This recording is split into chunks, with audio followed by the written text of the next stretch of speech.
Warning. The content in this podcast contains some explicit language which may be offensive to some listeners and may be inappropriate for children. Therefore, the content in this podcast is intended for a mature audience only. A strong black woman, and I just remember when I was in college at Howard, I was, yes, I was falling in love with my blackness. I became quite militant. And the term that was going around was strong black woman. And we was pumping out this in the air, strong black woman. Strong black, yes, I'm a strong black woman. I don't need no man. Then I got older. And I had a child. And life started happening. And I realized I wasn't this strong black woman that I kept pumping my fists. And then I started thinking about it. I was like, wow, that's a stereotype. Because to call us strong black woman is to dehumanize us, actually. Because what it's saying is that, oh, she's strong, she can handle that. Oh, she got raped, oh, but she's strong, look how she came out of that. Her kid got killed last night, but that's a strong black woman. It dehumanizes us, it makes us superhuman. Remember that term tossed around in the White House? And that's dangerous. So be careful with that term, strong black woman. Matter of fact, I don't want to be strong all the time. That's right. I need help. I do. I need help, and I would like my husband to be. I've finally got me one. We need each other. You understand what I'm saying? I don't want to do this by myself. I don't want to be a strong black woman. Not the stereotypical one. So be careful with throwing that term around. Understand what it does to us. It dehumanizes us, so be careful. It's okay to need help. It's okay. No, I just want to add on to what Taraji just said, because that's one of the main reasons that I started to do the work on myself, because I think a lot of times as men, we take our sisters for granted only because we think they are so strong. And, I think about, my mom, when she had gotten divorced from my father, and I remember she used to be in the room listening to Lauryn Hill X Factor over and over, and in my mind I'm like, damn, my mom cool as hell, she listening to Lauryn Hill, but she was really in pain. And she had 5 kids she had to raise, and I never even saw her flinch about it, cry about it, nothing. But then, the past couple of years she told me that she was going to therapy for it and things of that nature. And even just, with my wife, me and my wife, we've been together 22 years today.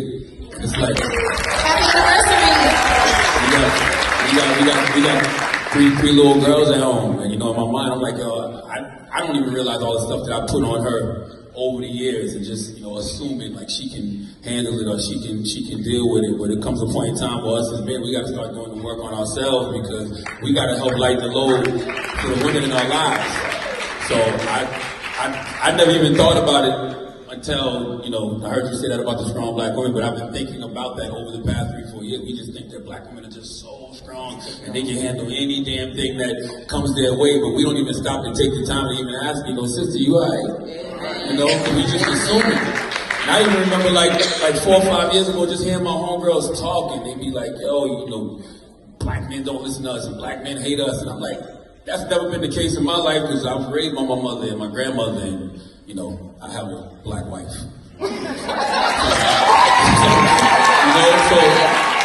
So for me, the sisters have always been the strongest people in my life, but you never stop to think, what is your mother going through? What is your grandmother going through? What is your significant other going through? So I would just encourage all the brothers in the room, man, go do the work on yourself, go get some therapy, go get some healing on yourself, just so we can lighten the load for our sisters.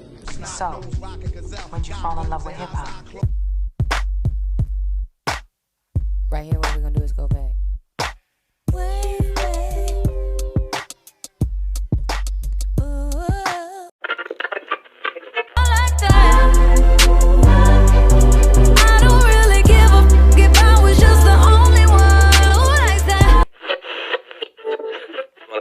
This is Smoking Tea. This is Capri. This is Dante. And this is Mika. And we have a guest with us today. You want to introduce yourself? Oh, sure. B. Smith. We've warmed up already. Yeah, we're really happy to have her today. We talked about everything. We've had some really good conversation. We have. So, we are back. I'm not feeling well, so I'm going to fall back a little bit today. You can fall back. I don't feel well either. Look, we both got sick on the cruise, so we both trying to get over it. Both of us So you like guys had have sore lag? throats. Yeah, had sore throats. and I don't know what congestion. this is. It's congestion, chest was burning, throat was burning, I was coughing. I'm much better today, but I just still don't feel like 100%. Yesterday I was in bed all day. That's good. Changing climate, sometimes you just your body's got to adjust. So. Yeah, I was confused. I'm like, how am I sick out here and it's nothing but water? Like, I'm on the ocean. Like, how am I sick? Your body like, where the dry dirt Couldn't is? say Right. right. Your body's like, where's the red dirt? Right. I didn't know if it was like allergies going on. I didn't know. So, Yeah. wasn't good. But yeah. So, we enjoyed ourselves. We're back to real life now. Real life. I go back to work tomorrow. Me too. I thought about calling in. Would that be wrong? I took off Thursday, and then we left Friday, and then I was like, man, I done had the whole weekend, but I thought about calling in today. I mean, And tomorrow. I didn't even have the whole weekend. I got up Friday morning. Javion had football camp for SWASU. And yesterday, Jaden had pictures. She had to have her makeup done at 8 o'clock. So I had to be up at 6. Ew. So no weekend rest at all. Yeah, I thought about calling in tomorrow too, because I'm not supposed to. Naya has a college tour from 9 in the morning. Legend's supposed to be at a basketball camp, but at 9, I think I'm stretching myself too much. I realized that too. I think I am stretching myself too mama much. stretch. So, right. So we may have to figure something else out. He may not be able to go to the camp, but he's supposed to be going to Young Achievers this week. So either way, it'll be okay. But yeah, I thought about it. I was like, I don't know that I'm going to make it. I'm supposed to go in tomorrow afternoon, but I don't think I'm going to make it. Sounds like a call in to me. I think Yeah. both of y'all should call in. That way y'all can give each other support. Right. Yeah, I'll be there. I'll be there bright and early in the morning. I'll be all right. I just need to go to bed early, and then I'll be all right. I probably won't be there tomorrow because it'll be 12 o'clock tomorrow. I done ran around, did the college tour, whole shenanigans. I'm probably going to be there bright and early What college? Tuesday. OU is where we're starting off at. Oh, okay. So we're just doing, I just made her call and just schedule a bunch of tours. I was like, you need to schedule some tours so you can see some colleges, see some universities. And see around what the it looks city. like before. Because, I went to OU and we didn't go, do a tour. You know, I guess back in the 90s, they just didn't do that. And then when we picked where we stayed, oh, my God. So, yeah, do the tour. Yeah. So you'll get there and be Did like... you graduate from OU? I graduated from OU. My first degree is in accounting from OU. 1997. Oh, wow, okay. You I said try not to talk accounting? about- I try not to talk about that. Okay, so what's wrong with that degree? Because I've heard a lot of positives. So pros. So give me some why did you not pursue that one? Well, I still use it, and it was effective because I still use it today, in my business. But it didn't fit my personality. It wasn't. It was what my mom thought I should do because I'd always been good with numbers, and so I was good with math. And she was just like, you should be an accountant. So I was like, okay, I guess I'm going to go to school for accounting. But once I got into the field and I got all this personality, you see my big old bubbly self walking into the accounting department. So in the accounting department, it's all quiet. I come in there, good morning, y'all. And everybody's like... A bunch of uptight people. Uptight. And then I had to go sit at my desk and everybody all quiet all day. And I'm just, bubbly. Yeah. Next thing you know, I'm out there with the guys, because I worked at Lexus, Eskridge Lexus. And so it's all quiet in the accounting department. So I'd be out there with the mechanics because, they were more my speed. And so I loved the way they treated me. I loved the job, but it just wasn't for me. I could do it, but I should have pursued what I wanted to pursue. How long did you do that? Oh my God, a couple of years. Oh, okay. And then I was a single parent. So, with accounting, it does afford you a good living. It was enough to pay my bills and take care of my son. And, and working for Lexus, you always have a nice car. So it was good to me. I'm not going to say that it was bad. I'm very grateful. I still have relationships with Mr. Eskridge. But it just wasn't the job for me. I shouldn't have been what I pursued. Just because you can do something doesn't mean you can do it. You need to let your children find their strengths and find what brings them joy, and then let them do that. So they'll be more successful. We always talk about We do. our dream and stepping away from our jobs. It's funny that she's doing that. Yes. So we talked about that. Me and Mika have talked about that. Okay. Dante hasn't really talked about that. Me and Mika have talked I about like it. my job. That's fine. She cool. Right, Yeah. right. That's why. We've talked about like stepping away from our job, and both of us being single parents at this time, like the ability to be able to step away from your job and do what you enjoy doing Right. versus what you have to do when you have kids is always just so hard. Like that's a hard decision to make. So Right. how did you make that decision? And like, Oh man, for me, it was different. I ended up getting married, but still, even when you get married and you join your incomes, what do? You get in that same rhythm. I thought it was gonna change. I was like, I'm about to get married. I'm about to be like paying everything by myself. And then you get married. And then you fall in the same thing again. And now you have children and you get married, you get happy, you had the next one. And so then you got activities and different things. And so for me, it was just stepping out on faith. And just saying, you know what, I'm not happy. And actually, I wish I could tell you it was a glorious step out on faith. But it almost cost me my life. I worked a job. I ended up moving into insurance and finance because that was a little bit more diverse. They would allow me to do things. And that's where I learned that I like people. And I learned that I like teaching. And I liked talking to people. Everybody doesn't like talking to people. Right. And so I like talking to people. And I could still work with the numbers because it was insurance and finance. So I could still use my skills. But then I still could use people. And then one day, they had me do an interview for March of Dimes where I did an interview on television. And man, we did that segment. That producer came over and was like, have you been on television before? And I was like, no. I said, but it sure was fun. And she was like, you're good. And I was like, okay. And I never thought about it, but when I was a kid, I had a dream. And my dream was to be a doctor of the mind. That meant I wanted to go to school and be a doctor. I didn't want to cut people. I wanted to write books. I wanted to travel the world. And my little extra thing, just in case all the other stuff didn't work out, I wanted to be on TV. And so I had not realized that when I walked in that station and did that, I was realizing my dream. And it must have been my natural skill because you got a producer from a major network walking in going, have you been on television before? And I had never been on television because when I was little, people told me, when I would tell people, you're on the playground, you're like, what you want to be when you grow up? And everybody else was like, I want to be a fireman, policeman. I'm going to Dewey. We on the east side. So everybody I don't know if little kids still want to be policemen. But back in the 80s, they want to be policemen and firemen and a teacher. And that was the things to be. And I come out talk about, I want to write books. I want to be a doctor of the mind. I want to travel the world. And I want to be on TV. And, the first thing people told me is like, you is too black to be on TV. Don't nobody want to see you. We're not on TV. Yeah. And they were like, you lucky if you get off 34th Street. Don't none of us go nowhere. We all still here. Our grandmas are still here. Our mamas and dads are still here. And we gonna be here. And think about it. When I would walk from Dewey, I lived across the street from Dewey. If I wanted to see my aunt, I went 3 houses down. If I wanted to see my grandmother, it was 6 blocks down. So you know what?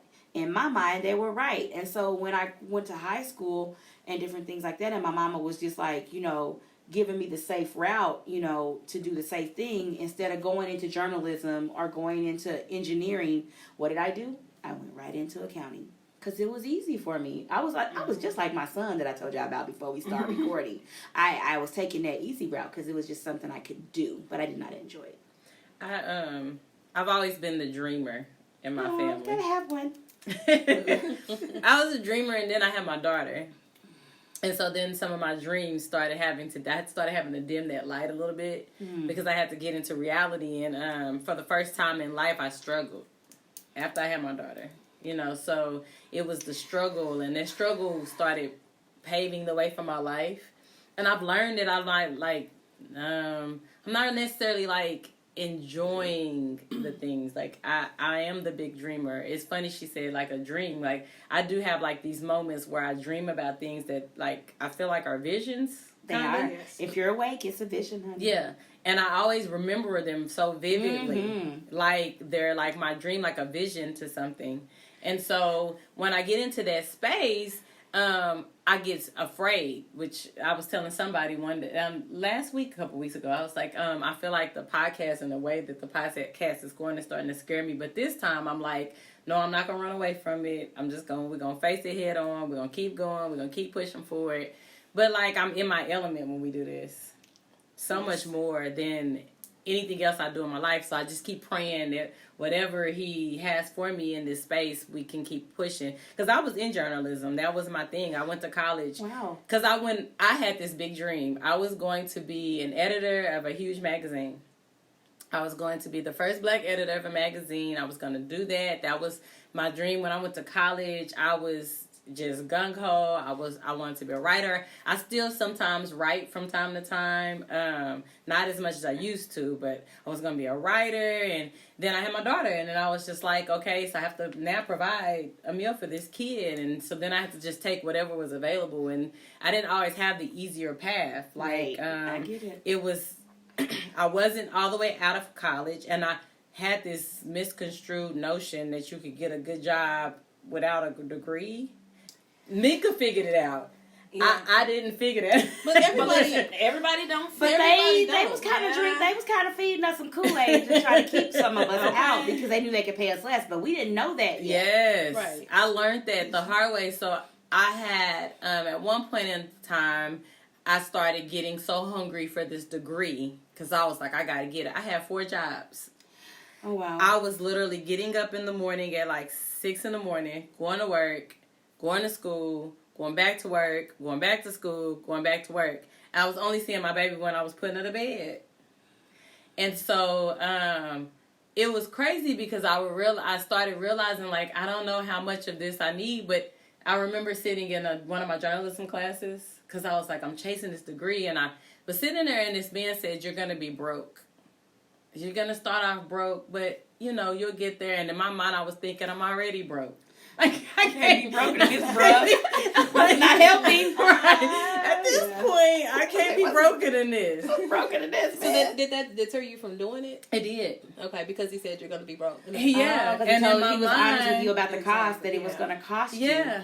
Ah. And instead of saying, you know, dream and at that point, I just couldn't dream anymore. Like, I wasn't there no But when more. you have a kid, the dynamics are different. Everything changes when you have a kid because you have reality is real. Yeah. Real. No, it's like real. I mean, when real. it's just you can be broke because you could, you know, I can, you know, maybe sleep here and maybe, you know, eat a meal here and there or whatever. When you got another person to feed, that's different. I mean, you got to, you know. Yeah, like reality sets in. I couldn't afford to dream. Dang, I'm doing all this. I'll write that down.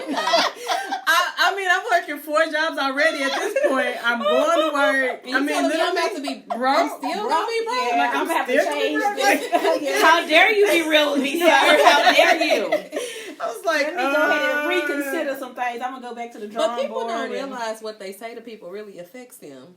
You know, some in a positive way, some in a negative. So, like what you said about 34th Street, you know, people saying, you know, all of us live here and we're going to be here just like our mamas and grandmas and aunts and all that stuff. And a lot of people really think that mentally. And they could have easily gave up. They stay exactly where they're at. But like you said, you had a vision. And when you have a bigger vision, you know that you want more. But and it did shape my mentality for a long time, though. Yeah. I was trapped in that mentality. But you went to college, though. Yeah, a lot of people don't even I had to get get out that the far. house. I went to college simply to there was a reason. It was my kids. I was like, I gotta go. So you have a lot of hats. You got mother, wife, author, motivational speaker, teacher. How do you juggle manage? it? Manage. Oh man. The thing that I learned is before I started living my dream, I seemed to have the hardest time balancing. When I was doing what was supposed to be the easy road, it seemed like I was just out of whack. But, you know, since, you know, surviving, you know, what I've been through and living my dream, I seem to wear those hats quite well. It's like when you do what the universe is giving you to do, when you do what your assignment is, the universe makes provision. And I'm also a publisher. I don't advertise, but I get sent. God sends me my clients, and I'm able to help. So I am a writer of books. Not am I just a writer of books, I'm a publisher of books. See, when I was a kid, I thought I was just going to write them all. But I was like, no, you're going to help other people write theirs and help them bring their stories to life. And so I just believe that he gives me balance. And when I say yes to something or when I say no to something, it's a balance. I can't say yes to everything and live in balance, right? I got to spend time with my family. I got to spend time with myself. I just believe when you truly follow your dreams, God makes a way out of no way. And that's so scary. It's the most balanced. It's the scariest thing. But you have to have faith. But it's the most. It's the most balance I've ever had in my life. How is that? Right. I mean, it's scary. It's scary because you step out and you're like, God, I don't know. Like, if I take this first step and I just quit my job and I just say, today is the day. I'm done. I can't do this anymore. How do I provide for my kids? Like, that's always been my biggest fear. And it's probably my biggest fear because I have been on this before. Like, right. I've been at the bottom before, and so I've always just fought not to go back down that way. Like, you know what I always think of is that picture where it says, God, you know, where the girl is hanging on to the little bear, and she wants to keep her little bear, but God has a big bear behind him, and it's like, just give me the little bear, and I have something bigger for you. That's what that reminds me of. And it's for me, it's always really scary. That's so scary to me. And I have to pray about that because I'm like, God, just help me release the control of, like, having control. I feel like I have control. But I tell people all the time, I really feel trapped in my job. Like, I feel like there's nowhere else for me to go. I can't. Start telling God you want to get up out of there because that's what happened with me. He will make a way. I'll tell you what. And I'm not going to tell you I just quit my job and walked away. Let me tell you how cool it was. Let me tell you how cool God works. So the job that I was working on was like, you do so good with our training classes. You've been working for a long time. They was like, we don't know what else to add to your development plan but to get you out in the community. They was like, since you like to teach, we got a college that's opening up down the street, and we're going to send some employees there. Since you have a master's, why don't you go down there and see if you can teach there? So, you know, it's part of my development plan because I love my job. I'm like you. I got to pay for my stuff. So I'm like, let me go down the street and see what's going on. So I go in there, and, of course, I have no experience but the experience that I had teaching the employees at work that would come in on the programs. I would train them. And so I ended up getting a teaching job. And I would work 2 nights a week. When I would get off work, the college was down the street. Girl, walked in there, fell in love. The day God told me to walk away from my job, I couldn't even cry for long. You want to know why? Because I had to be down the street at the school to teach a class in 15 minutes. It was almost like once I released it. So sometimes when we release it, it doesn't mean walk away from your job. It means release the idea that I depend on this. And so once I released the idea, he made a way. Actually, for a while, after I didn't have my job no more, I had 2 checks coming. And so I had got me a reputation with the school. I picked up more classes. Before you knew it, I was just teaching. I was only working 2 days a week. I went from working 60 hours to working 2 days a week from 9 to 1. Oh, wow.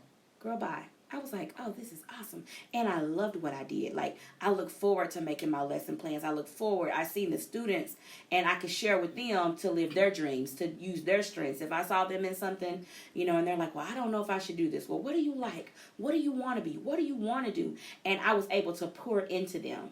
It got to the point I was working 4 days a week. I worked Monday, Tuesday, Wednesday, Thursday. I picked up 4 classes. And I was making the same amount of money that I made on my job, and I was doing what I wanted to do. And then I branched out and did more things. And I was able to work on my own solo book. And there you go. It's like a... How did you get into writing your book? I mean, what made you finally decide to write your book? Now, the book that you're looking at, that came from me being in my first book. So for those that follow me or don't follow me, I'll share with your listeners. My name is B. Smith. I'm the giver of useful information. I inspire. And the biggest thing about me, I'm a suicide survivor. So working that job and doing what everybody else wanted me to do, I was very unhappy. I fell into a deep, deep depression. And I've always been a logical person, always been a good student, always been, the kid that did the right thing. I had some bad brothers, so, I seen them acting up, and I'm like, you know what, I'm not going to do that. And so I was always the kid that follow the path, perfect, which is bad. Put myself in that box where I had to be perfect, and so I did nothing that I wanted to do. Working that one job put me in like one of the deepest depressions ever, and I intended to take my life, and God spared me. Like, there is no reason I should be sitting here looking at you guys today. And there were so many things that my friends and my family had seen before that collapse. But nobody knew about mental illness. Nobody in my family talked about it. If we knew, we didn't talk about it. You know, that uncle that's up in the closet, he'll never come down, but, you know, and then grandma will take the plate upstairs. You know, those kind of things, that's how we dealt with mental illness. And so when it happened to me, I had nobody to turn to, and I finally just got fed up of feeling so alone, and I had talked myself into believing that I was the problem. Like, and the job that I worked in life. So I knew my family would be taken care of. So basically, I was the manager of the life. Like I don't know who's gonna sign my check, but I basically talked myself into feeling like, okay, you know, if I die, I will everybody will be taken care of. My kids can live their life and have a good start. And, you know, I felt like I was the problem. And girl, God spared my life. And I went through therapy, and I was approached by a company, by a life coach, to share my story in a book, an anthology. So it was like 20 women in here. And she's like, you can help so many people. And I was like, but I don't want everybody to know. I said, you know, I've come so far. You know, I found a new career. I'm teaching now. I'm getting my life back together. I'm like, I really don't want to tell people what happened to me. And she was like, I think you should. And so I did. I shared my story in there, and I shared what happened to me and that I was getting my life back together.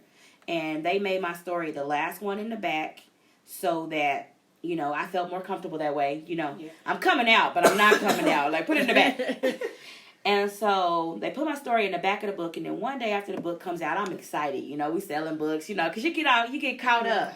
And this ain't my book. I mean, I'm just the story in the book. So I'm like, cool, you know. Yeah. And it felt so good to share my truth and to know that somebody would be helped. Girl, TBN got a hold of the story. Now, out of 20 stories in that book, TBN was like, can you come on? And I said, to who? TBN, Trinity Broadcasting Network. I'm like, that's national television.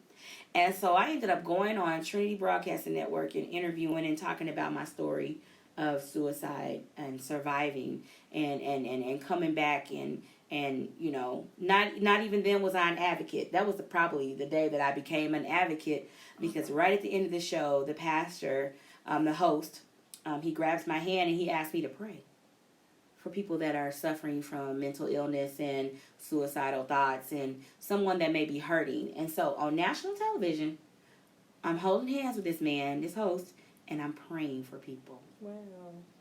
And that just started a catapult, you know, into people calling me and saying, can you come speak? Can you come talk to my school? Can you come talk to my kids? And the more I began to talk, I noticed that it started repairing relationships. I had family members that were angry with me because they didn't see me for months and months, and they didn't realize that I was sick. They didn't realize you was just going to be at my funeral. And everybody wondering how she died, you know. You know, they didn't know. And so by me coming out, not only is that helping other people, that repaired my relationships with my family. That repaired relationships with some of my friends. Can you imagine somebody being angry with you for something that you couldn't even help? You just needed help. So what, I mean, like, if I was your friend, what would be, like, the warning sign? Like, what am I supposed to look for as your friend? First of all, I quit coming around. Just quit coming around. If they are not interested, especially me, because I was the life of the party. And so, you know, if that person just stops coming around, you start seeing they're not interested in the things they used to do, you know, you might want to check on them.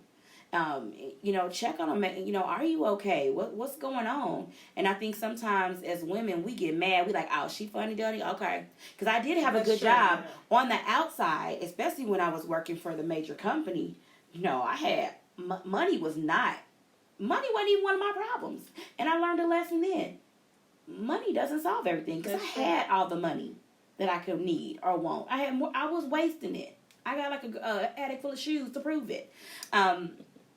I had money, but I still wasn't happy. And I learned a lesson from that. It's not money. It's not things. It's not getting to this. It's all about living your dreams and doing what you're destined to do. It's not just a dream. It's actually your destiny. Those things that he gives us to do when we're little kids, that's our destiny. That's what's written in our DNA. It was for me to write books.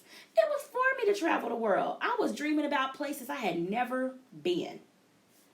And people think like depression is not real, and the only You reason I cut say some that dreams because off. You open up the doors to depression. exactly. And I've been outgoing like for a little while. I never really thought like I could go through like depression. I'm like, oh, I'm strong. Right. I It's never, wrong. you know, I got this, you know, and it was like day by day. It was something like, you know, I sit at home and that first night, you know, you cry, you're like, you know, So sneaky. kids is, you know, not there, and then you go on a couple weeks later, it might be 2 days, 3 days a week, you like, you start crying, you know, and then it got real, you know, when I started, you know, you sitting there laying in bed, and your mind is racing, and Wow. you really not, you know what I'm saying, you really just not knowing, like, I can't be depressed, you know, because any other time I got this, you know, so it was just like, most people don't think depression is real, but... And you think even friends, you know, friends may not notice, you know, because, you know, my friends I probably didn't talk to all of them, you know, about going through depression, but went through it like hard until the fact it was like one day I just had to tell my mom, like, you know, I ain't got this no more. Good for you. You know. So I was like, she was like, yeah, you know, I could tell you've been holding it in, but most people, you know, it's Good job, Mom. Mom saw the difference. She might not have knew what it was, but she saw it. Exactly. Okay. So it was just kind of hard kind of facing the fact that you can be strong on this end, but then you be like, I felt kind of weak. Right. You know, when you look at it and you're like, but I went through like a major depression at some point. depression? Did you ever want to take your life to the point Yeah, where... It didn't get to a point where I wanted to commit suicide. I just get to the point where I just felt like I just couldn't do it. Do you think it was because you had a support system? No, I don't think it had anything to do with my support system. I think it has everything to do that I had kids. You know, and I knew that who else could they go to? You know, they didn't have, you know, my husband locked up, Javion's daddy ain't there, so who else could they, you know, I didn't want my family to have to take on my burden. So I had to figure it out some kind of way. Wow. I say I've been depressed. I've been in spaces of depression. When I the first time I probably had I had a lot of postpartum with Legend. Man. I wasn't very attached to my second child. Me neither. I'm very attached to him now. Yeah. And it brings me to tears to think that way because I felt some kind of way when I had him. Right. Like I didn't feel myself. You And understand. God placed my mom in my life at the time because I woke up in the middle of the night one night and just took him to her and was like, take him, Mama, because I can't do this anymore. Like, I've never said that out loud. My best friend's standing right here and I've never even told her, but I contemplated just like taking my life and just leaving. Like, I can't do this anymore. Right. Like, and I had gotten to that point and, you know, I kind of got over that place. I always say it, like, you know, people always just assume that you just can keep going. Man. Like, you That's can just the lie. keep pushing. You know how they say, like, where's the lie? There's the lie. right. We found you it. just keep pushing and it's fine. And, you know, you're strong. And especially when they see a stronger exterior. Right. They think that your interior is just fine and there's nothing Interior is wrong. broken. And you're just so broken. And that was the first time I ever, like, just was like, I can't do this anymore. And in the middle of the night, I just woke up and just walked him in there. In my hands and said, Mama, take him or I'm going to hurt him. Like, I don't know what else to do. That was strength for you to do that. Both of y'all had strength. That was strength. Like, I don't know what else I'm going to do with him. Like, he's crying. And he's been my more challenging child. That's what Mika says, you know, all the time. You know, Capri, how do you do it? It's just been y'all God. connecting. You and him are reconnecting. Yeah, that's my baby. Like, and I that's love what I'm going him through with my son. probably Just deeper than I have ever loved my daughter. And I hate to say that out loud, but I learned that there's a difference in... It's a difference in love. Yeah, it's a difference in love when you're with your kids. And I different had to people. learn to love him in a deeper way because he was so challenging for me. And I did. You know, he was probably about... he was maybe about 2-3 weeks old. And I just walked him in there and was just like, Mama, you got to take him. I can't. And she just took him. Oh, man. I mean, and it was God because God placed her in my home at that time. And she stayed with me and she worked with me and she helped me get through that. Right. The second time I had an issue was I completely flipped out at work. Just completely flipped out on my coworkers one time. I was just like, I can't do this anymore. Don't give me nothing else. Don't pile nothing else on me. Mm-hmm. I don't care what else y'all say. I'm in the middle of the work floor, and I'm a lead worker, so of course, And I'm just like, I don't care. I will walk out today, but don't give me nothing else. Because you needed to stand up to And them I was long just, before. yes. And got diagnosed with depression and anxiety, and they was like, Okay. you're going to take medication. And I was just like, I've asked my mom a couple of times, like, I don't want to be on medication. Like, how do I manage this? Right. Like, to the point where I don't have to be on medication. I don't want to be dependent on medication And it's possible. to manage my mood. Yeah. And she was like, well, try the medication for a little bit because it'll help stabilize you.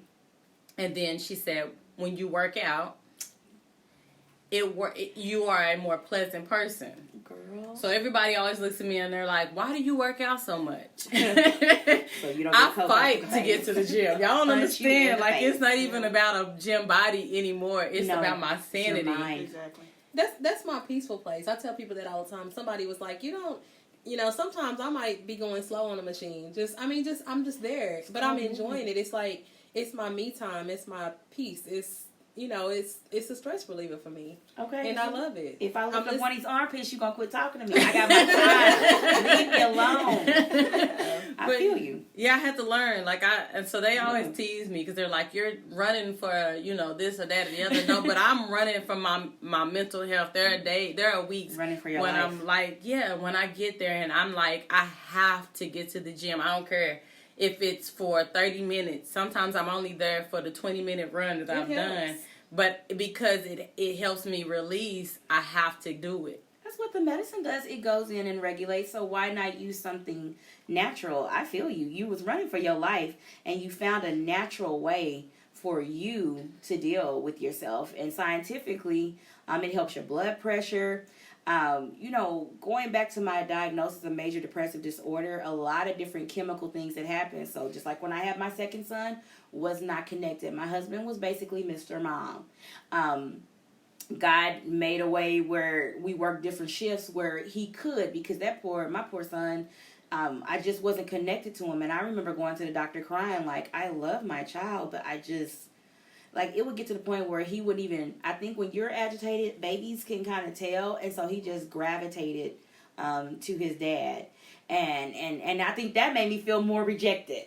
Yeah. So when you're like, how can you attempt suicide? Well, I felt rejected. Like, I'm feeling rejected by my husband, which was just all totally mental health, and I'm feeling rejected by my baby. My own baby don't want to fool with me. And then I have a child with special needs, so he was a little bit detached because that's just, he was just happy. He was in a bubble, He's like, do you have food? Do you have somewhere for me to sleep? And so that, just like Shamika said, it went from one day. I feel like I'm a part of all of y'all because it went from one day, then it went to 2 days. We had gotten to the point where my family basically knew when Mama gets off work, I'm gonna cook dinner. I had enough gas to cook dinner.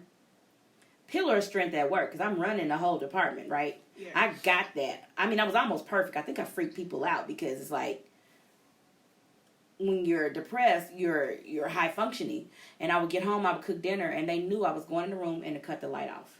To this day, my family still, my husband sometimes will leave the room and cut the light off.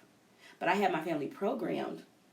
We were keeping that secret to let me be in the dark. And I would be in the dark until it was time to get up and go back to work. And I would put on my work face and I would go out and I would work my behind off, did an honest, good day's work. And I would come home, I'd cook my family dinner, and I'd go to bed. So did your husband ever catch any of the signs? He did, but I don't think we knew what to do. And it even got to the point where we went to counseling and we went to the church and we sat down with them, and that's when they told us, they kind of made us feel like, my prayer life wasn't right. What was I not doing?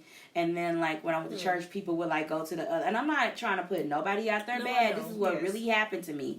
People start going, like, I came into church that next Sunday. And you feel good after you talk to somebody, right? You're like, okay, well, we got it out. And then people start treating me different. I'm like, see, I shouldn't have told nobody. Exactly. Right. And I'm like, and then that's when I drew into myself. And that's Treat when... you different how?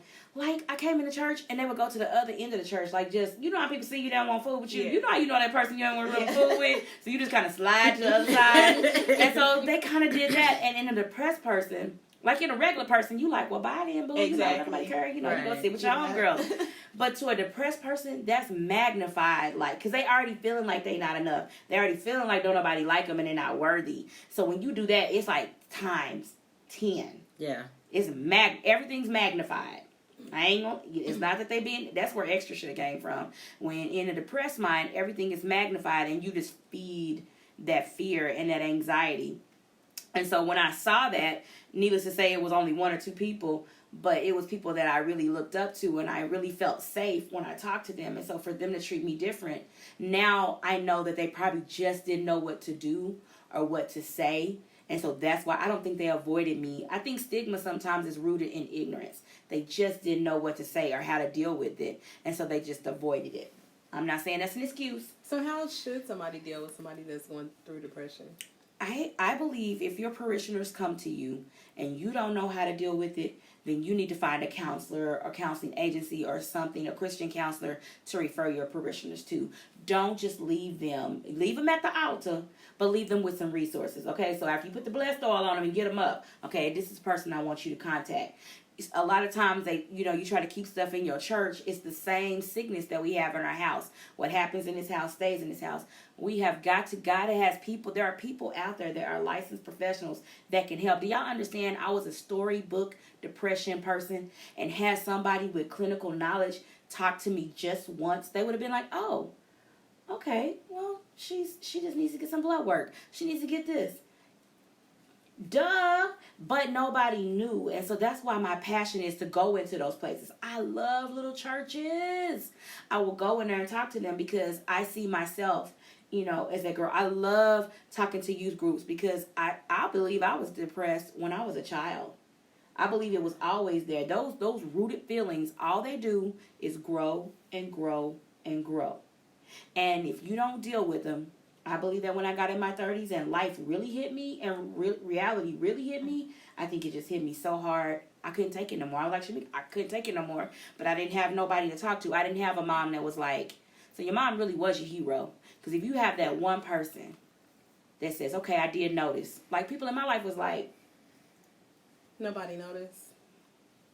And I think that's why we got to care about the people that's in our life. And when you see something that ain't right, we get so, I don't know why we get so angry.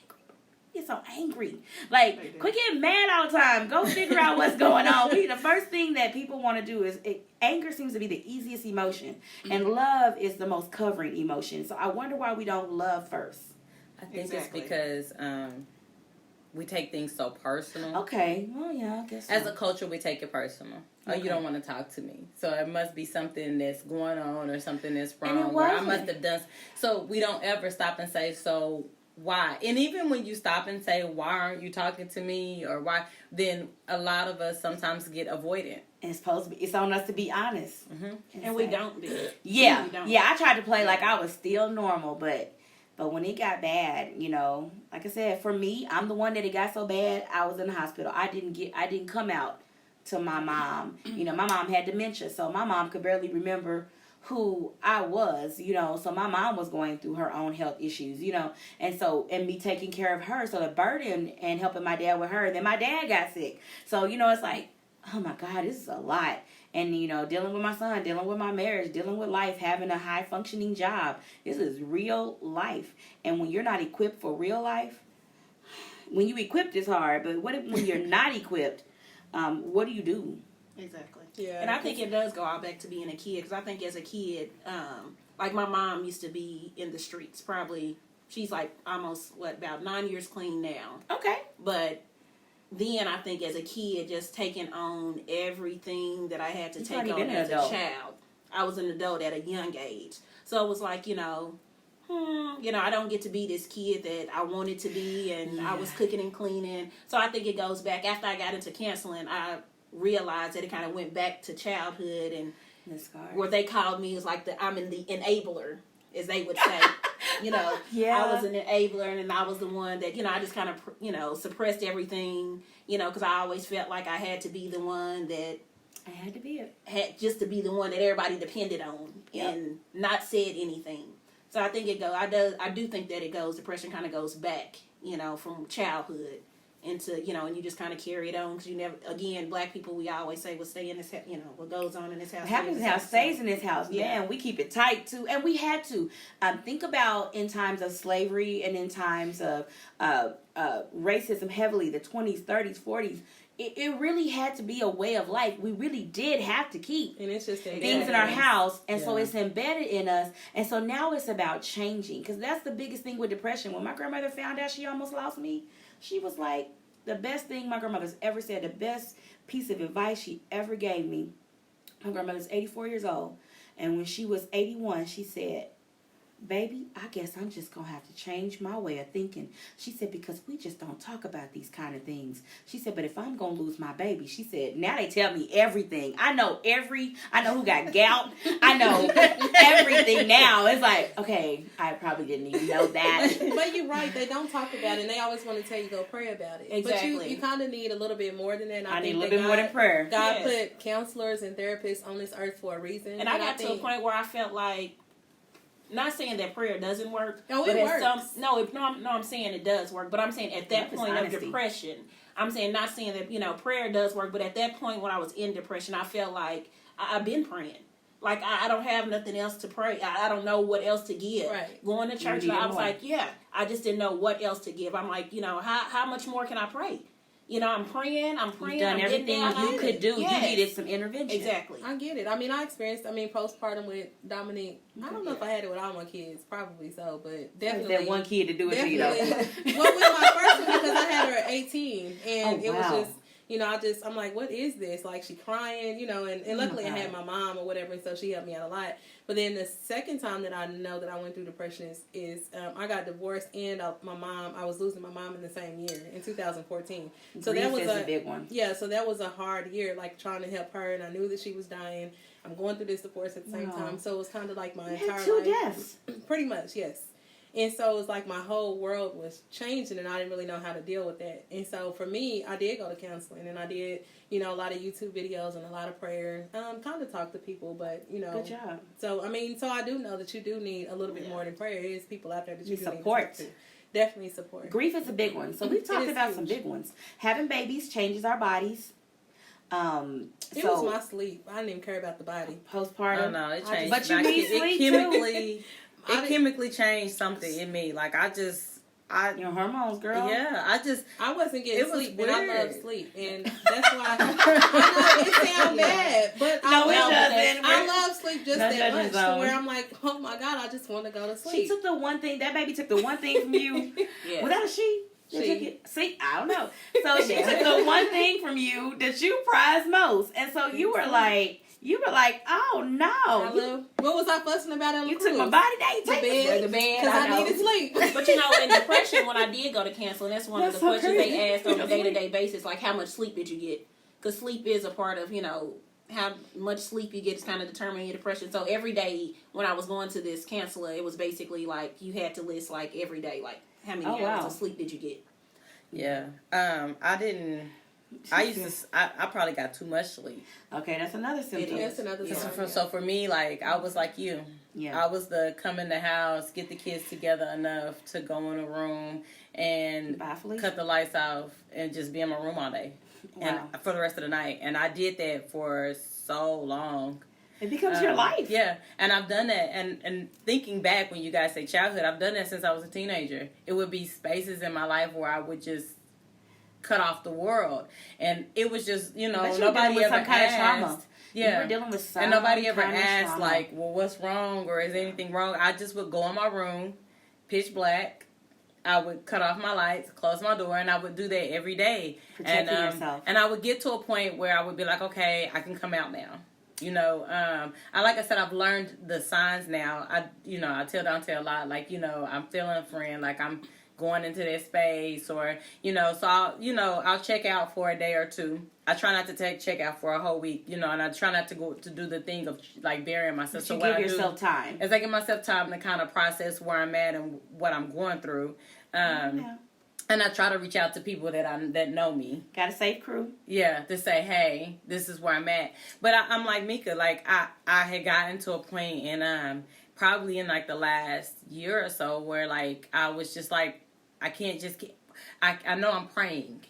Right. Like, God, I know you hear me. I know I'm praying. Oh, I'm praying hard, and I know exactly. Right, what you're saying, right, 'cause I like- prayed like hard. knee pads. but Like, what Lord, I'm else? gonna need Like, you. you know, like, God, there's got to be something else. Like, I feel like I'm praying, but clearly I'm not doing something else. Like, there's some. Yeah, we I keep like, blaming ourselves. Yeah, like, what am I not doing? like, what am I not Yeah. doing here? Am like, I not praying right? Am I not Right. saying the right prayer? Hey, one of Right. the old ladies told me that. You ain't Do I need praying to right. reword But no, they will Right. say That, that. I had an old lady Take tell me, that. you must not be praying right, And I girl. got You need to a get point where I specific. was so ashamed, like in church wise, like I wouldn't go down and ask for prayer because you know you did become Yeah. the person that's you know Always you know, at that the person altar, always like, at the down altar. here She again. what she down here for now. So like judgy. I stopped doing that after my 20s because I was like I don't See, I want to just went be for altar call. You know, right. Like just- I don't never want That's to. I don't it. want to be the lady that you know. I'm I don't. listening down. Right. I don't want to be the one that's always down at the front of the church, but I do feel like when you start saying like I need help, or I need something, they're like, well, just pray, or your prayer life ain't right, Yeah. or, you know, I just you think just they don't know what to ain't do. connected enough, or you know, come and be like. At the time, I was a Sunday school teacher, and I didn't want to do that anymore. And then I would go and tell them like I'm not okay. I don't feel like I'm giving into That was these the key kids. word. I'm not okay.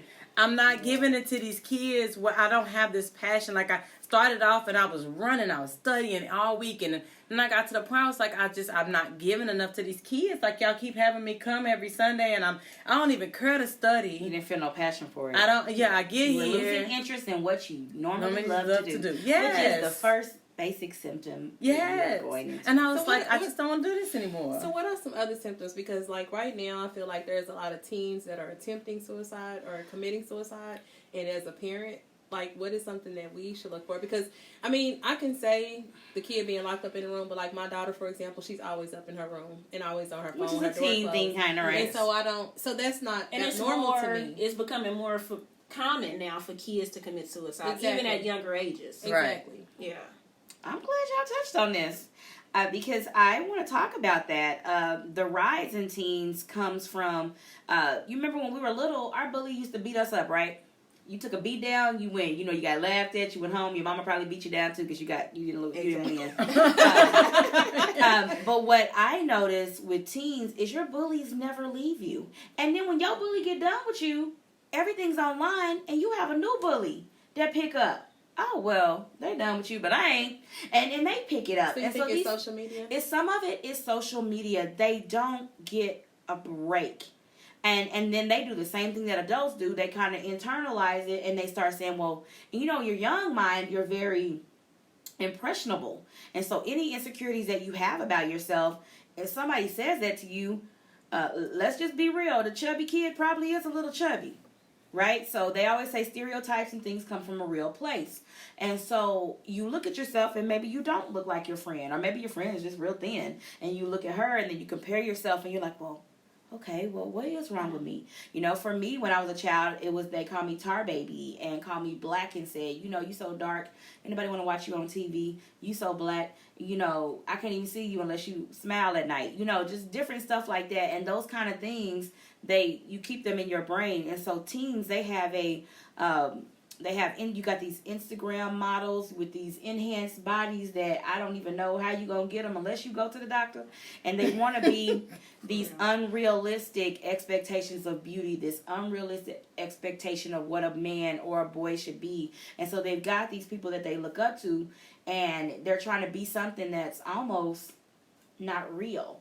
And so they have that, and then there's societal pressures. It's just a lot more pressure on teens these days. They're doing a lot of things a lot earlier than we did. So you see suicide in, 20s, 30s, 40s, but for Oklahoma, it is the second leading cause of death for people 15 to 34. Wow. And so I spend a lot of my time researching and advocating because I want to get to the root cause. One of the biggest things I see in the younger ages from 10 to 14 is a lot of bullying. If your child is withdrawing more than usual, because a teen need their time. They don't want to fool with us all the time. So a little bit of me time is normal. They want to be on social media. But if you see them on there too much, you see them withdrawing, and we can build our kids up. I don't think we're so broken. Some of us are so broken, we still getting built up. How are we building up our kids if we broke? And so I have to make sure I take time to build up my sons and tell them who they are, and tell my niece, you're beautiful just the way you are. Matter of fact, she got a mirror in her room, my eyes, my lips, my hair. So when you go out in the world, because everybody going to tell you what you're not, you know, on a consistent basis. And so we as parents and communities have to consistently keep building these kids up, because this world, social media just allows more people access to us. It's not just the neighborhood bully anymore.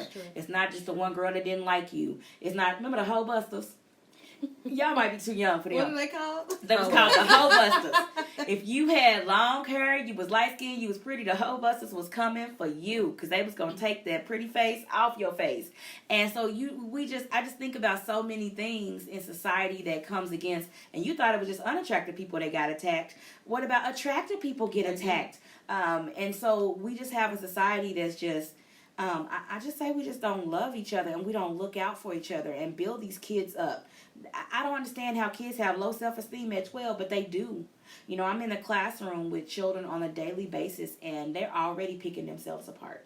And so if it's for suicide with that, I see a lot of bullying is a big thing. So we as adults can help. When our child tells us somebody messing with them, we need to be an advocate. If our child is messing with somebody, we need to be an advocate. We need to be an advocate on both sides of the fence and explain to our children what their behavior is doing, and be advocates and don't step back. And when administrators step back, as parents, we need to come in even further and be our child's champion. Kids need a hero. You know, if you ever got time, watch the TED Talk by Rita Pearson. It says every child needs a hero, and everybody needs somebody that's gonna stand up for us. You know, maybe it's not our parents. Maybe your parent is out in the street. Maybe your parent is working 2 and 3 jobs and you never see them. And so I think we live in a society where kids, not that parents don't want to be good parents, but if your parent is constantly working to put food in your mouth and put a roof over your head, you're not getting that love and that balance and that reassurance of who you are. And so when you go outside and somebody tell you what you're not, what message are you going to accept? And so these kids are accepting a lot of messages. What did you say about bullying? Remember, you had the issue of bullying, and you said you had to go through different steps. Yes, so my daughter actually got in trouble for bullying, and the little girl said that she was going to go commit suicide. Oh no! Yes, Okay. so we had a talk, and then we had to go in with administration to have a talk. And basically now is the point where you have a talk with administration, but you go through steps where they have to take you to the next step where you have to take them to get counseling. But it's certain steps now that through the schools administration now, since bullying is such a big thing, that you have to kind of go through certain steps, in the school system now to try to see where it's coming from, basically. Right. Because a child may not know they're bullying.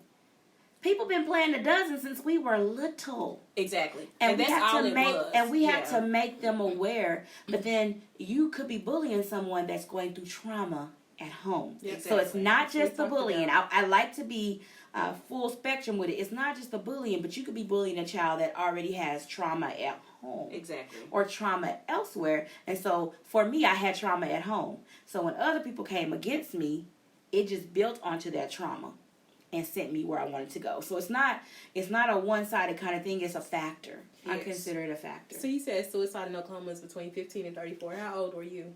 I was 37. Oh, okay, when you tried to commit. So I would fall into the 4th. That's like the 4th leading cause. It's still up there. Okay. Is it? Oh, wow. Oh, honey, yes. Oklahoma, we're in the top 10.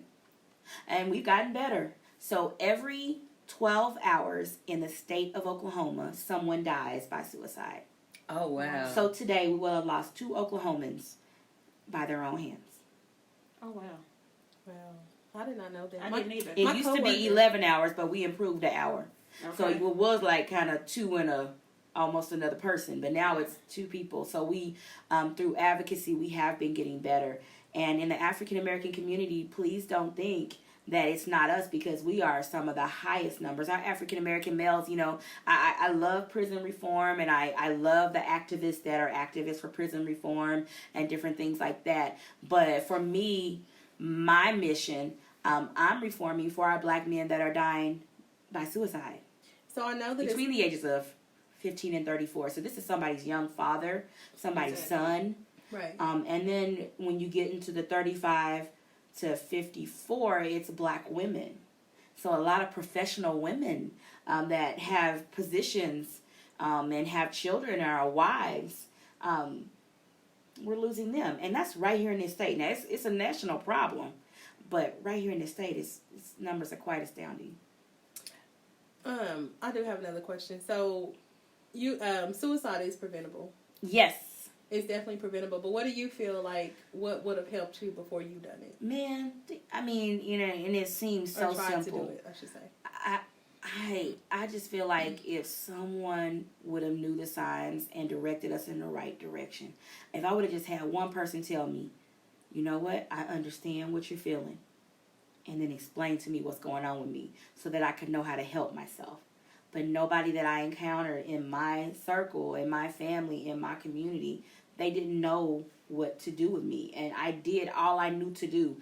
In our culture, we go to the church, we go to our family, we go to grandma, we go to where we know to get help. And that's why I like to get into these places and say, yes, grandma love you, but grandma don't have all the answers. But if grandma could send you here, they can help you. If I would have just had one person say they understood what I was feeling, because I'm thinking I'm going bonkers. I'm like, why do I want to die every day? And I opened up to a couple of people, and when I did, I was shamed because they made me feel like it was something wrong with me. And so then I just internalized it, and I just shut down. But when you opened up, if they would have told you where to go and gave you some resources, I would have went because I wanted to know why I wanted to die every day. Like, why am I going to the refrigerator to get a glass of juice? And it's like, kill yourself. And I have to be that blunt about it because that is how that people think when people commit suicide or die by suicide, I have to say it properly, that they're being selfish. They want that voice to go away. They want that pain to go away. You are constantly being tormented day and night with these thoughts, and you just want them to stop. And then and you're probably not being yourself at work. You know, I think I begin to unravel more and more towards the end.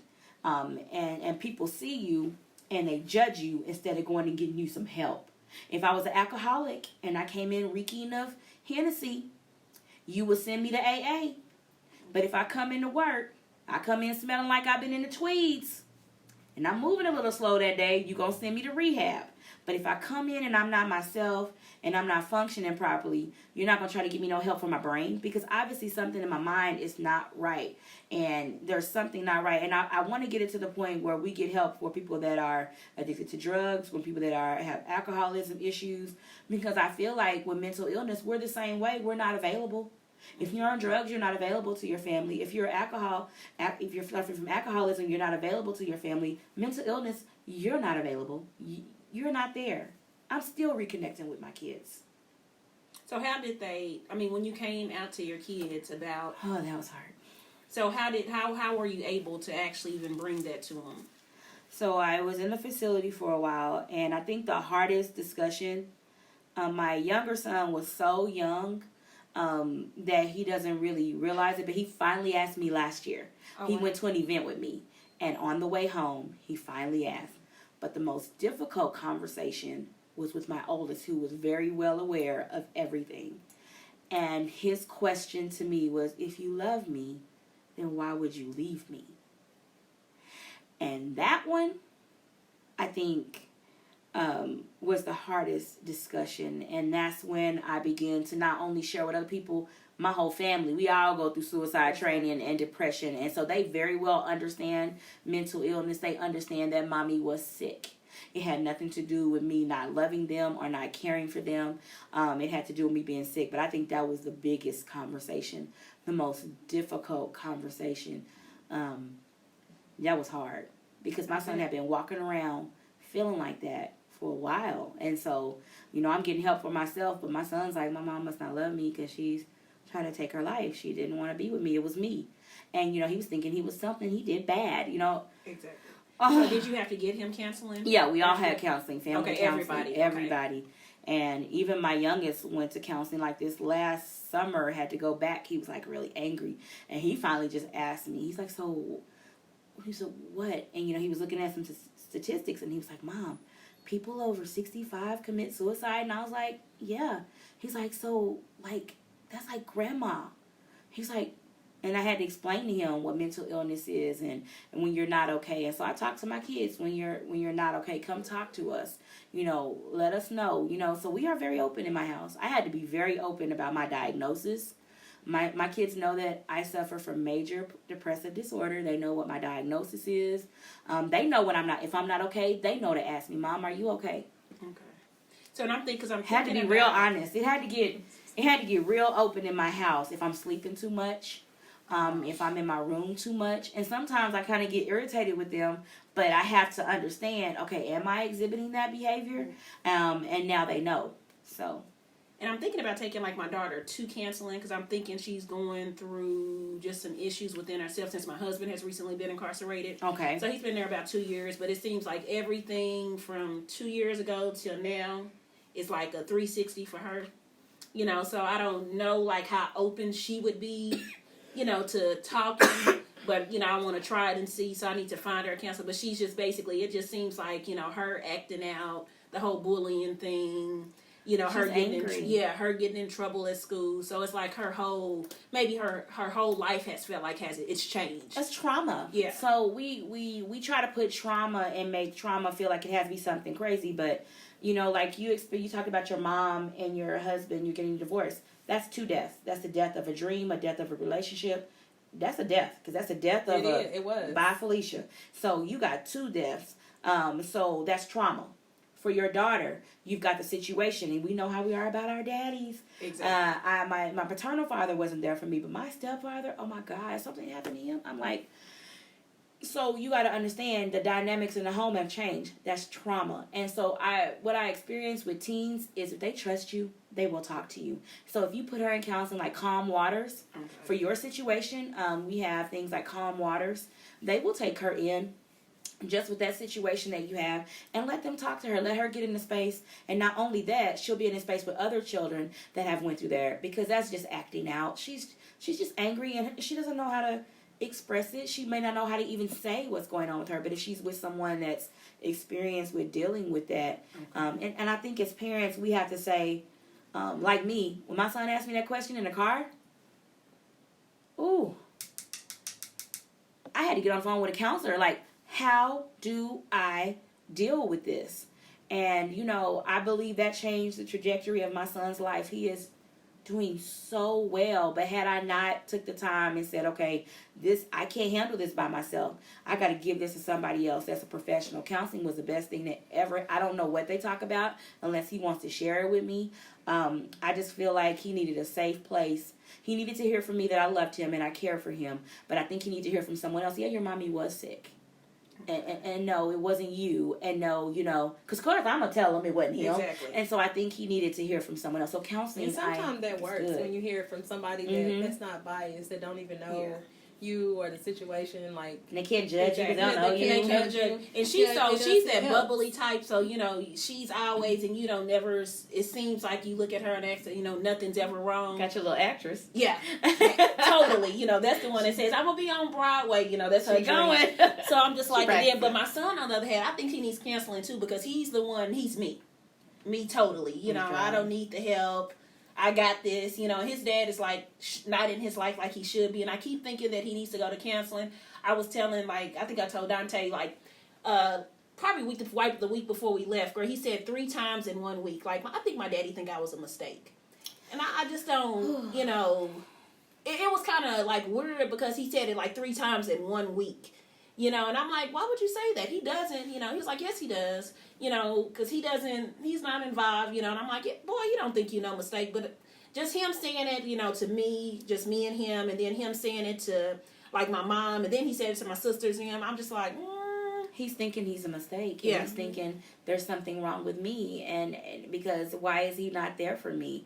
I share this conversation with my little brother all the time. I say, well, Daddy took care of you, but he didn't take care of me. And I always felt like, my father, then he ended up dying when I was a freshman in college. And so I never got that. And so I really had a lot of resentment towards my little brother because I'm like, well, what was so different from me and him and the other 3 kids you took care of, but you didn't take care of me? And so your son may be dealing with some feelings of worthlessness.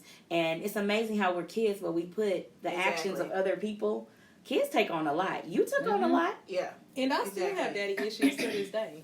Yeah. So it is good, and I've never gotten counseling for it, but it is good to get counseling. To get counseling for I it. think Yeah. he definitely needs to talk to Because somebody. I tell him all the time, I'm like, you should just talk to him. Like, sit down and talk to your dad, and he always says, well, he does he has an older sister. See, He does for her, but, as soon as I call him to do something, he don't answer my phone calls. I text him, he don't return my text. And I'm like, well, talk to him.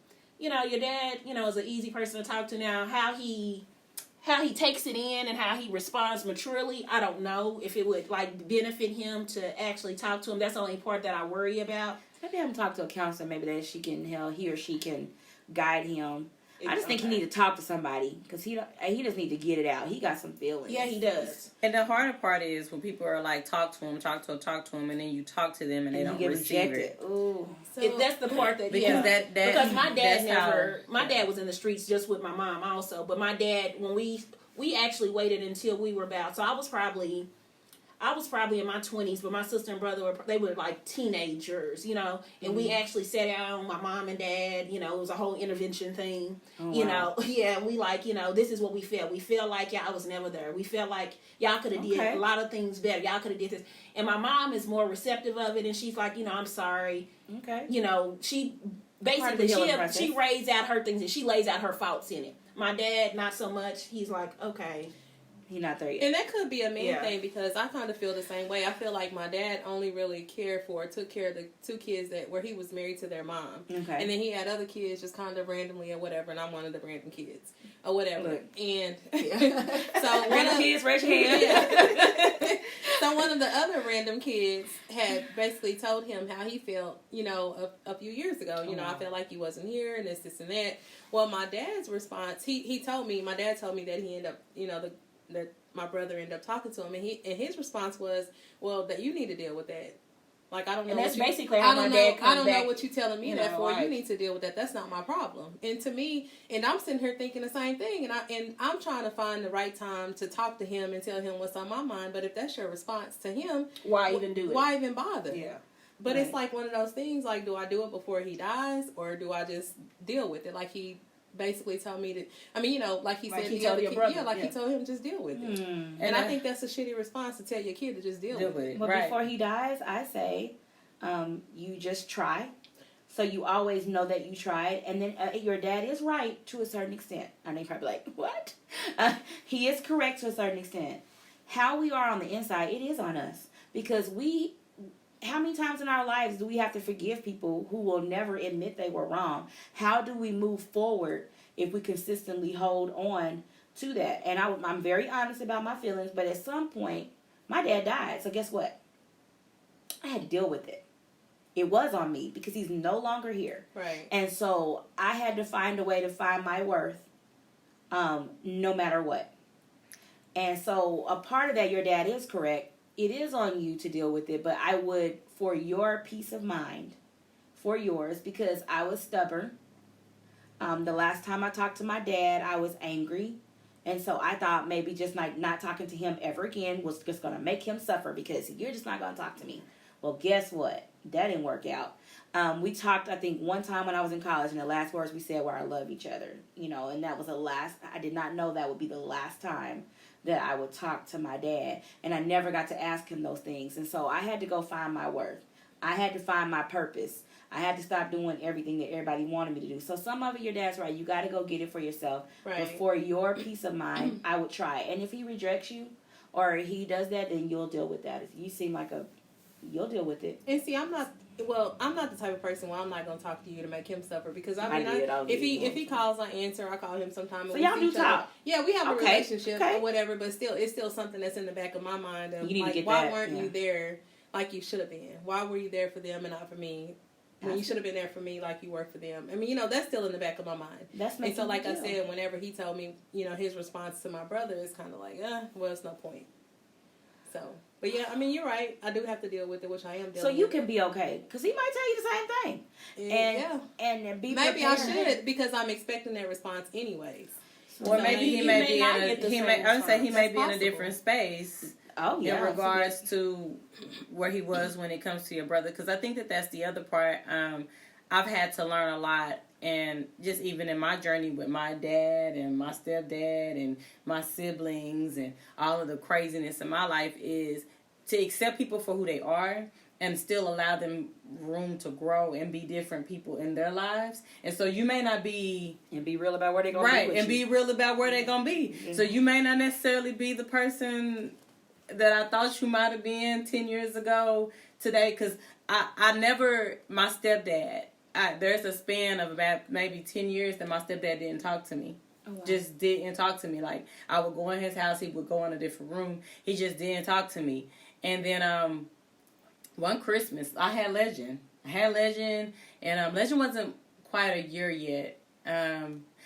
Just one Christmas, he pulls me in a room and reads me this paragraph that he's written to me, that he's like, this is how I felt. I was hurt. This is why I was hurt. And I just didn't expect that from my dad. And he's just a completely different person, which allowed me to be, I know it was God just saying people transforming their way through me, let me work with them. And that was when I started learning that people do change, and that you can't just put people in this box and decide that whatever response you gave me 10 years ago or 2 years ago or even a month ago, you might still give me. So he may be a completely different person, and you just don't know. Like I said, it completely changed. From my grandma, he wouldn't talk to my mama. Like, he came in, my stepdad is a whole different person. Girl, I don't even know who that man is. And I don't know what happened to him. I don't know where. A good one. Right, I don't know where it changed him. I don't know what transformed him, but you can go to him now and he's a completely different person than who he was in that 10-year span. And he was just really cold-hearted and really harsh. And he was that, well, I don't know what to tell you, how you feel is on you kind of person. So you just never really know. I think sometimes, like she said, we take on... And it could be the kid, too. Yeah, it could be the kid. Could have been how you approached it. And it could be the mama. Right. So our mamas are different. Because I do think a lot of men resent the women they have children with.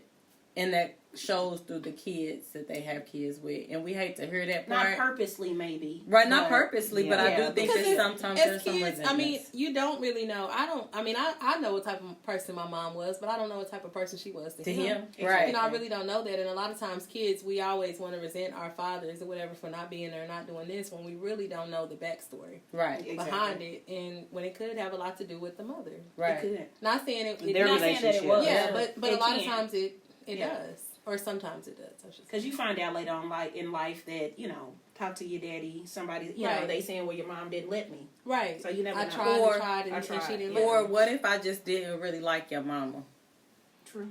And I really just didn't like, because I told my mom that my mom has her new guy has a baby and the daughter kind of has some resentment, and so I'm talking to my mom about therapy and my whole walk with therapy, because she's talking about some of the things he processes, and I'm like, well, has he gone through therapy? There may be some levels or some spaces in his life that he needs to process. And she talks about this child. I said, well, as hard as that may sound, some men have babies out here they didn't want. They just wanted to sleep with the girl. They didn't want the baby. They didn't. So we, and I get that as a child is hard to process, because you're like, I didn't ask to be here. Right, I did. But then your mother made a decision to keep you, even if maybe he made the decision that he didn't want you, and he had no control over that. So you may even be dealing with some of that resentment. And I don't think a lot of people, when we go back to that, like, we don't want to be the kid that I don't want to be the kid that you didn't want. Or that my dad didn't want, or that my mom just decided, it was either, he gave her the option, you can either go to the abortion clinic, or I'm not having anything to do with you or that kid. But some of us are a result of that. And do you think that the parents should be honest with their kid, though? Like, if there was like a... I think so. I think you do. But I think that parent also needs to, again, deal with that. I don't think a lot of mothers are honest with their kids, though. I don't think a lot of mothers are honest. I don't think a lot of fathers come back and say, look, I didn't really... But I think that fathers should also... I don't think it's an excuse to not... I don't think you're right. I think they leave it too much, and I think they also need to go to therapy and deal with their resentment. You know, I get that you resented their mother, but this child is only a product of that. But you're still missing out on someone wonderful in that process. And we talk about therapy a lot, but there's a huge stigma in the Black community on therapy. Man, therapy rocks. It does. I don't know. I mean, like, we live in a world where you can't even talk about yourself. You get a whole 45 minutes. An hour, depending on your insurance. Okay. To talk about you. And it's all about you and what you're going through. And sometimes I think we just need somebody to hear us. That, like you said, they don't know you, they can't judge you, they outside the situation, it's totally objective. I probably should have went to therapy after my mother let me know. My mother actually was honest with me. Oh, she was? She did not want me. My daddy was out there, and she was young, but she had me anyway. And so, and that reflected in a lot, you know, a lot of the way I was raised and a lot of the ways I was kind of shunned back. And I think it's just the shame. It's not just shame of mental illness. What about the shame of having a child that's from a different father than your other kids? What about the shame when Benidre has to leave for 3 months in the summer? Well, where's she going and the other kids ain't going? I mean, now that I'm an adult, exactly, yeah. I'm looking at it like, oh my gosh, she was dealing with some stuff. Because she was, you know, trying to make sure I knew my dad, but you gotta go back to church. Be like, she went to see her who? You know, you know. And now that I'm an adult, you know, I'm like, man, we in our community really deal with some stuff. But if we're just open about it, you know, we talk about Diddy and people be cracking on him, but you know, everybody knew who his kids was. Exactly. Everybody know who his baby mama is, and he take care of them kids. Now, is it the ideal thing? Probably not, but those kids know who they are. So I think not just the stigma of mental illness, we need to give our community just the freedom to make mistakes, and let's own these children because they are ours so that we can love them. I believe a lot of fathers would love their kids if they didn't have that stigma attached. I do too. I think the stigma keeps us from being who we are. We feel like we have to be perfect, you know. I don't know. I just think we just need to give people a little bit more room, a little bit more grace. And I think we'll be just a better society all over. Give our kids more grace, not to be perfect. You know, quit pushing our kids to unreasonable expectations because we didn't meet our own. And I think, you know, we just give people grace. Give them grace. So give your dad grace. You know, I had to give my dad grace. I just wish he was alive to know. But I think he knows. You know, I look just like him. You know, you know. When I go off, my mama say I sound just like them. You know, we're a product of them, whether they want us or not. And I didn't feel worthy. I felt like my daddy didn't want me. My mama didn't want me when she was just being honest. She was 21. You know, she just got her body back from having the other kid when she was 16. And I think about what she had to be going through when she got pregnant with me. Here you are, not married, and now you coming up with another kid. I could only imagine what was going through that house. With my grandmother that was raising her and my aunt along. You know, I think about it now. Exactly. But when you're a kid, you're not thinking like that. All I'm seeing is I'm a problem. So I always been thinking I'm a problem. So when life happens and everybody ain't going to like you, newsflash, and you're not going to be everybody's cup of tea, you go right back to that childish stuff. I'm like, okay, it's me. Dang it, I'm doing it again. And so I just think we have to reinforce the positive messages into our kids and give them grace and room to be who they want to be and give ourselves grace. And reinforce the positive messages within ourselves. In ourselves. So we can, and it'll trickle down. I'm going to go home and tell my kids they handsome today. Okay. They smart today. Look, you smart. Yeah, okay. Right. So before we leave, can you tell, you got, this is not your only book though, right? No, this is my second book. So okay, so what's the name of the first book? The first book is Fabulous New Life. That's where I come out and I talk about my story. But this book is the book that I wrote after people kept saying, after I would go places and speak, they were like, how do you keep it together? And this is like a mental health kind of Bible. Like after every chapter, there's like lines for you to put, and there's no lines. Because I don't believe anybody should have to stay in the lines. There's like blank pages for you to write notes and self-reflection. Oh, okay. It talks about forgiveness. It talks about moving forward. When you read it, y'all gonna be like, that's some of the stuff we talked about. Like I shared some of the things in there, and I really got raw and shared things in there so that it could help somebody else to move forward and live their life. And one of the things I you know, I agree with is service. I got a chapter in there called Lost in Service. And the best thing you can do when you're feeling bad about your situation is go help somebody else. Because I guarantee you're going to find somebody else whose mama never did get off the streets. Exactly. And they still trying to put it together. Who didn't get that chance to sit down with their mom and dad. At least you got that chance. You know what I'm saying? Yeah. Like, I'm sitting over here like, dang, wow. You know, I would have loved to have talked to my father. I think talking saves lives in all areas. And we need to quit saying people talk too much. It's just who you talk to. Find a safe place. Talk to your families about situations when they come up. Don't be so quick to sweep them under the rug. And that's the biggest thing that this book talks about. Because if you keep sweeping it under the rug, if you keep sweeping dirt under the rug, after a while you're going to step on that rug and it's going to be a big old lump. That lump is not going away just because you swept it. And so with all issues in our life, I believe that when we don't deal with them, that affects our mental health. From 6 years old, I write in there about me from 6 to 37. That's a long time. That's 31 years of my life. That's a lot of baggage. I am not surprised that I ended up on that table fighting for my life. Because I'm carrying it, and I'm just packing on one more thing. The relationship that didn't work. Getting fired from the job. Broken relationship with my friends. You know, not enough money. And you just keep packing these things on.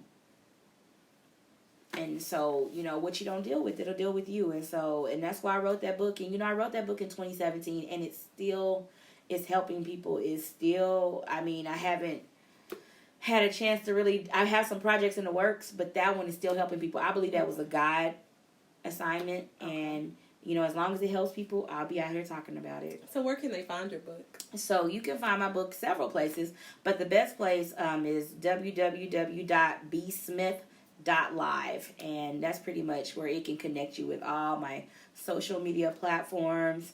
You can order books. You know, I'm an advocate for suicide prevention and mental health, and so it's just that's my mission. What is the award you just got, B? Huh? What award? You just got an award. Oh, what man, that was I'm scared when those pictures come out because I'm gonna be on the pictures all crying.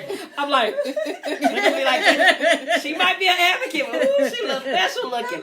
I cried like a baby. So on last Saturday, I won the Dr. R. Murali Krishna Family Award for eliminating the stigma of mental illness and brain conditions. So for my advocacy, I was recognized for my work in the community, and then what really got me is when he said, especially in the African American community. And he shared the story. He's Indian, and so he shared what happened with his mom, and he was like, I'm so glad that you're in your community sharing and eliminating the stigma and just encouraging people, grandmas and grandpas and aunties and uncles and cousins, to look out for each other. That's how we really look out for each other. My life would have been lost for nothing. And so I don't want anybody to be lost when you can get help. It just doesn't make any sense. Like, I wouldn't see my son graduate. Like, I cry at everything now. So I cried when I got the award. I cried when my son get a touchdown. I'll be like, he just got one of his free throws, you know. And you know, and I appreciate life so much. And so to your listeners, if you're out there and you're mainly listening to this because you're suffering from depression, suicide, maybe you're just not feeling like yourself, man, life is so amazing. It's so many ugly things and mean people and bad things. But if you really look around, there's more good things, good people, experiences. And the only way you're going to get through those bad experiences and to get to those good people is you got to keep living. Right. And I was so excited, girl. I was like, I told them when I was like, yeah, I'm going to inbox. I was like, y'all got to hear, you got to hear. That award came with a check, I was like, too. listen, you heard me. I was like, oh, this is new kind of award. Right. Okay. I was like, y'all gotta hear me. She's amazing. You know, I heard you speak before, and I was like, I'm gonna just ask her. I'm just ask her and see what she say. Then I'm like, if she say no, I'm like, I'm gonna ask her. She'll come on. So I'm really thankful that you came on because when I heard you speak, I mean, you're an amazing speaker. I love. I was nervous that day. Energy. I was nervous that day because that would have been the first time that you done hung out with me. We done went on vacation together, and for you to hear that. You know, that was really an honesty part of me, yes. You know, for you to know, okay, it really was something wrong with her. It really was. Yes. So I really thank you for coming on. Oh, no problem. Really do. I'm glad you're here. This is great. Well, thank you. Podcast. Well, thank you. We appreciate you coming on. You guys know you can catch us. We are on with a new episode every Sunday on SoundCloud and YouTube. It's Mocha Tea Podcast. Every Monday and Friday, we'll have. I'm sorry. Y'all know I'm not. You gave us a disclaimer in the beginning. I did. Spotify and Anchor also. Just click the link on our bios. It's a Linktree link in our bios. It'll give you every option to be able to listen to us, and we continue to keep sharing that whenever we share our new post. And those are also options. You can listen to us every day of the week, Sunday through Saturday, back over to Sunday again. But we do release a new episode every Sunday. We are on Seattle Hip Hop Radio now, Monday through Friday. I don't know what time you will be playing us Tuesday, Wednesday, and Thursday, but I do know for sure Monday and Friday is 9 a.m. Central Standard Time, so I am going to assume that. However, you guys can listen to his platform 24 hours a day, 7 days a week. So we should be on there at any time. He's going to start replaying some of the episodes, so just be on the lookout for that.